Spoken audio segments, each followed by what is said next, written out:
What is up, everybody? Welcome back to another video. As you can see, I'm in my F-350, my Ford. We're in the truck because we're gonna go pick up something fun. We're getting a roll cage. Now, I have very little time. I'm basically building a whole drift car in 3 weeks by tearing down the engine and rebuilding it, tune everything. I also found out last minute that I need a roll cage to be able to compete in LS Fest West, which I should have known, but they didn't say anything till about 2 days ago. So I'm trying to find a roll cage, found one that is in stock by Cage Kits, which, if you guys are familiar with Rob Parsons, Chair Slayer, one of the OG Hoonigan tire slayers. Yeah, he's rad. He can also build some amazing stuff. So he has Cage Kits and he makes all sorts of stuff and it's gonna be good. I know they're good cages and they fit really close to, they'll fit best for the car, and they're actually right down the road from where I live, so it just kind of like makes sense to not only get to say hi to my friend Rob, but then pick up a roll cage.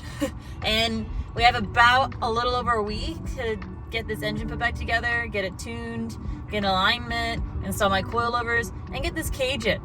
Not a lot of time, but we're gonna make it happen one way or another. So we're on our way to Cage Kits.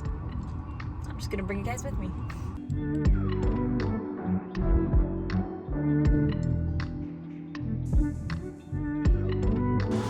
Oh, hi!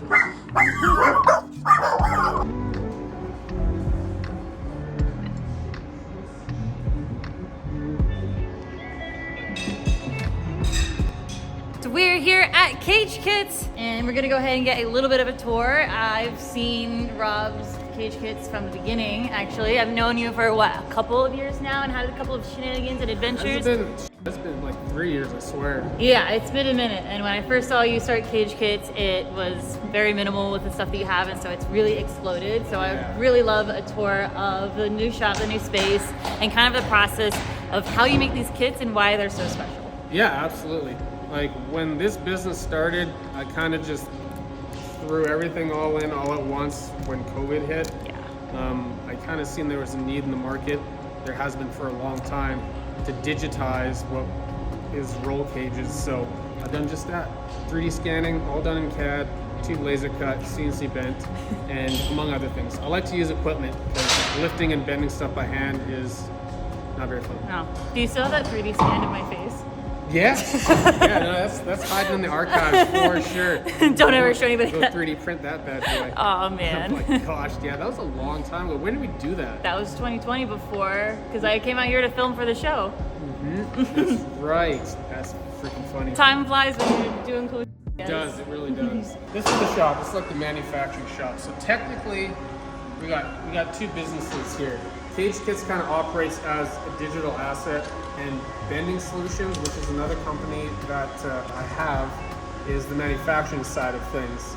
Just to keep them separate and allow each business to kind of go after different things. But all the manufacturing lives within Bending Solutions, and they make stuff for Cage Kits. So where you're at right now is actually Bending Solutions for the most part. And then Cage Kits shipping is well, we're here with both of them. Shipping is in the back for Cage Kits. That's how it sits. Got it. But this bad boy, this is kind of the heart and soul of the roll cages for keeping accuracy and making it fast. This is the CNC tube bender. It'll bend up to 3-inch quarter wall DON tubing, which is pretty hefty when you think about it. That's a big piece of material.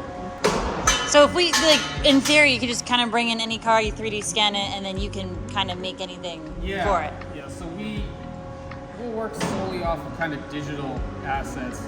You know, our customers we don't really do a whole lot of design work for people. We expect them to send us stuff to work with, typically, unless it's beneficial for both parties, and then we will do the footwork and kind of get all the designs going. Like, got it. With Cage Kits, for instance, you know, if we don't have a car that we have scanned, if we don't have it, we'll take their car, scan it, and kind of give them a deal on you know, the whole process so that we can get one in our library.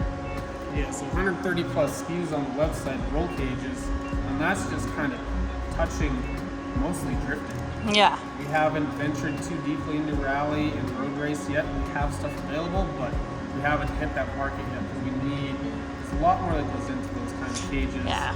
and to please all the scrutineers and different. And all the different classes that they have, like one that kind of like fits all. It really is difficult to kind of cater to all of them. So we're trying to figure out the best way to go about it, as well as being able to offer a quick turnaround cage. You know, with drifting, we're typically within the 2-week range. When someone places an order. Now, it used to be real backlog. Like when the first Black Friday sale we did was hundreds of orders, and I'm like, well, I'm unprepared for this. I remember going on the website. I was like 4 to 6 weeks. I was like, well, let me just see he has one in stock. Yeah, and that's the thing. We don't have a stock list on our website yet, which is soon to come. But yeah, like we have cages in stock. Because typically we'll cut a second cage of something. If we're just doing one, we'll cut a second one and put it in stock. Just to have in stock. Exactly. Sweet. So yeah, I mean, 2-bender, super cool piece of equipment. Used every single day in this process. And then over here. Oh, this is a big one. Yeah, this is our press brake. We just got it. So this would be what's called a hybrid electric press brake. This is for bending sheet metal. Yeah.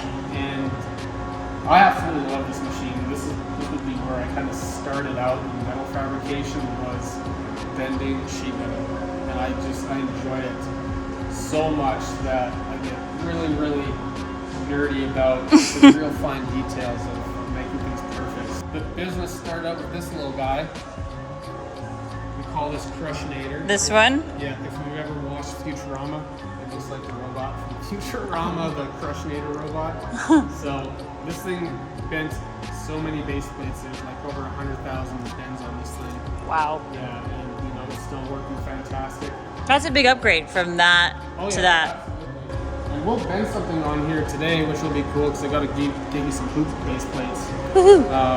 So you get to see this one run. Oh, you guys have a robot welder. Oh, it's much smaller than Yeah, it's like you think they'd be bigger, and you can obviously there's different sizes of different things. Yeah. This is what's called a collaborative robot. It's very easy to use.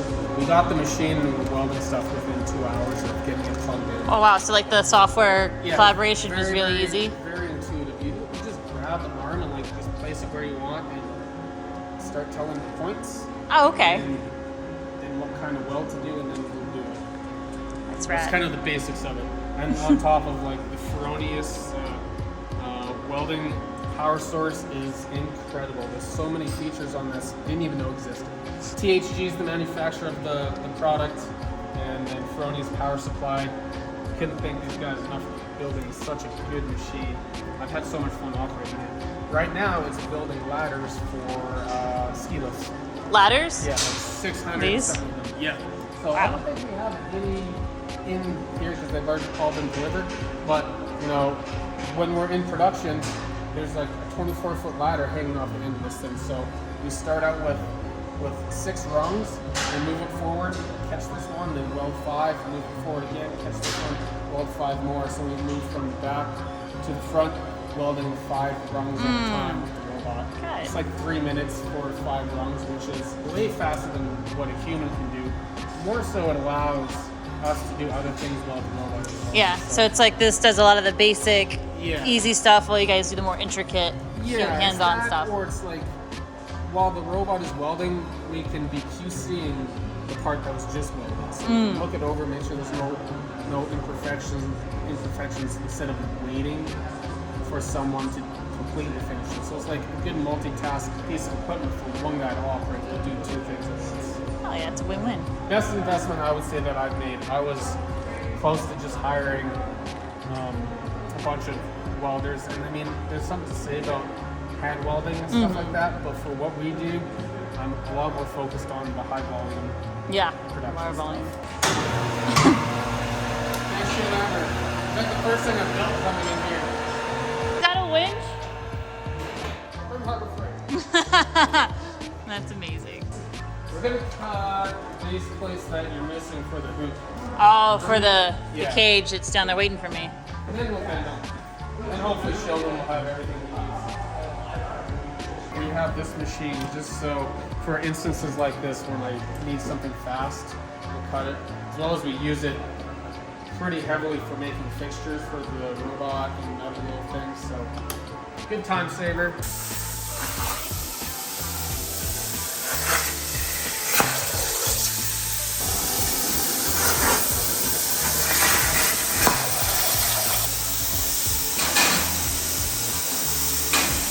this is the sheet metal bender. We're gonna change the tools out from the machine and then bend the base plates. The cool thing about this piece of equipment is everything is in 3D. That's what it looks like. So fancy. Those are the tools we need for it. So we'll undo that.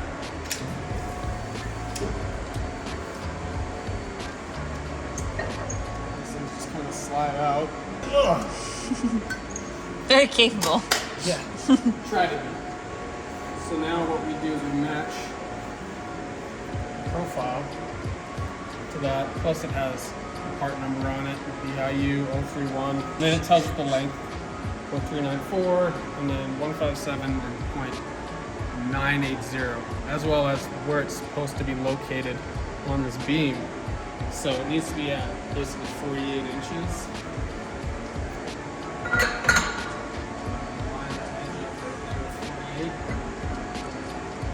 Not that this is a hard piece of sheet metal to bend.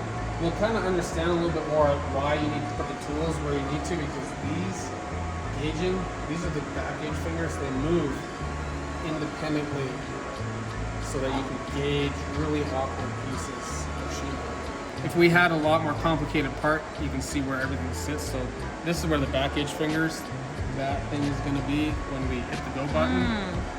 And then, you know, this is what it looks like bent.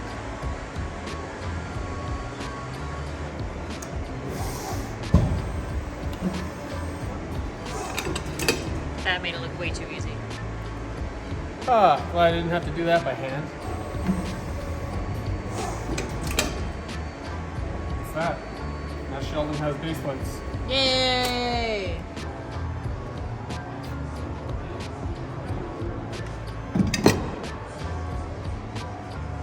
Sweet, well, I'm really excited for the cage. Grateful you guys had one in stock. Oh yeah, exactly. And this one this one will fit with the window still functioning, which is a bonus. It should be a 3/4 cut door panel, so everything above where the handle and shit is should still work. Yeah. Just have to nip the bottom off. That's okay. Who needs the bottom of the door anyway? No one does. Gonna go ahead and get this guy loaded up. Yes! Super grateful. You gotta at least try and do one weld on the cage. And I don't know, I'd mess it up doing me. Well, that's why Sheldon's gonna do it. Exactly. Good stuff. Everything should be there. If Sheldon has an issue, we'll just ask him and we'll get a handle for it. Sweet. Okay. We're Thanks, good. Gabby. No, thank you. Yeah, have fun. We will. Let's go ahead and get this guy loaded up.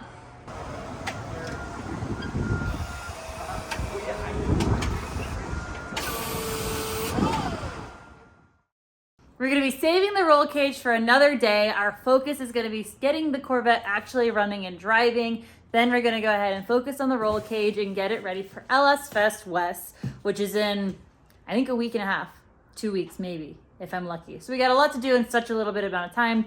And today specifically, we are short on time. So we're just going to do a lot of small kind of accessory things on the Corvette and just kind of get it ready and prepped for when we have the heads ready to be put in. So, yay, we're here. Another day in the garage.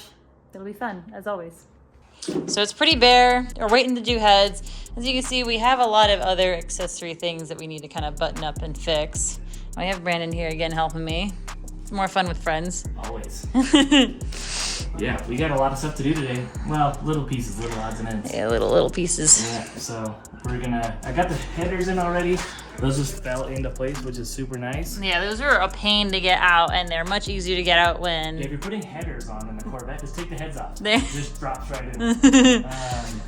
Yeah, but we're gonna get all of that stuff ready to go, put the motor mounts back together, put the K-frame back up, get the engine ready for heads, which will be here in a couple days, so we're ready.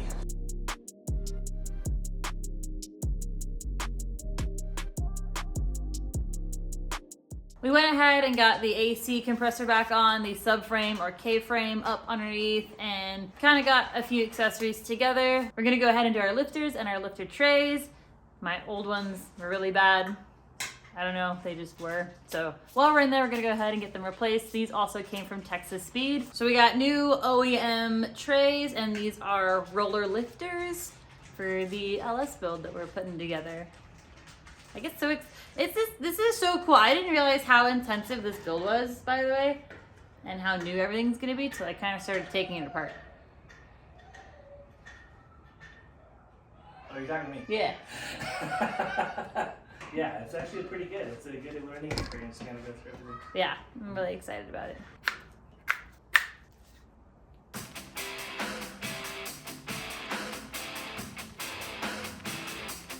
So you don't normally have to put assembly lube on your lifters, but because this will be sitting for a few days until I can get the rest of the build complete, we're just doing this to kind of be safe.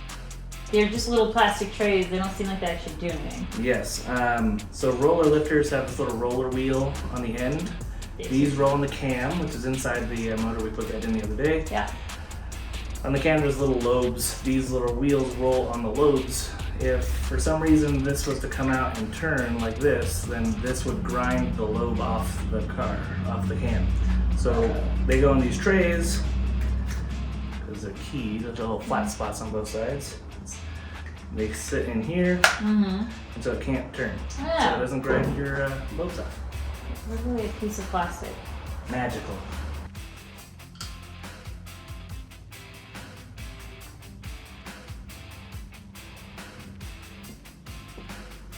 Ooh, they need a little bit of a... Yeah, you shouldn't have to cram them in. They should just kind of... Sweet.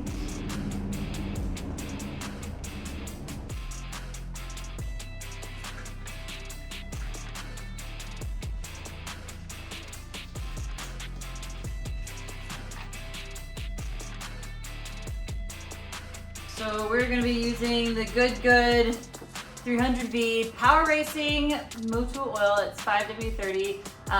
Motul is kind of the best for high performance cars and just overall really great in general.